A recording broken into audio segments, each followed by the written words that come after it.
siia nõupidamisele põhjusel, et meie kuningas on haige ega saa enam valitseda. Ma arvan, et siis tuleb kutsuda arst. Aga arst on proovinud teda juba igati moodi ravida. Siis öelgu selgesti, kas kuningat saab terveks ravida või mitte. Aga mis me siis peale hakkame, kui kuningas peaks surema? Ma tean, seaduse järgi astub pärast kuninga surma troonile tema kõige vanem poeg. Sellepärast seda hüütaksegi troonipärijaks. Aga kuningal on ju ainult üks poeg. Aga rohkem polegi vaja. Nojah, aga kuningapoeg on ju väike Markus. Kuidas tema saab olla kuningas, ta ei oska veel kirjutada. Valge sõber, kes oled elenappu päike. Tänan sind, et tulin. Olen kõige õnnelikum inimene maailmas, et tohin sind vaadata. Anna käega märgu ja ma torkan selle suure piigi otse ja kohe endale südamesse.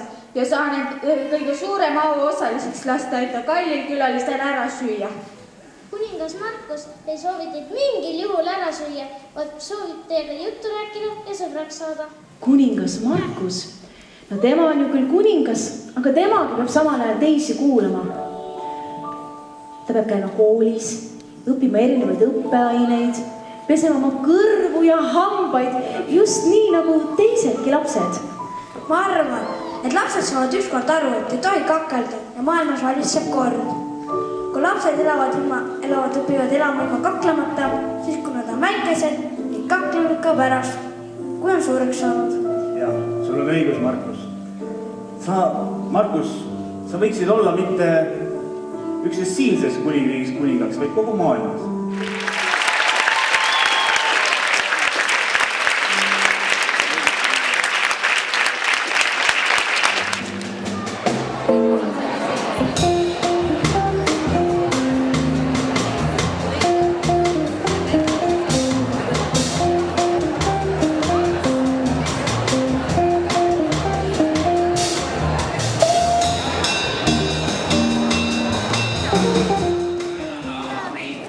Superstaare, kes olid täna laval. Teeme neile veel ühe aplausi.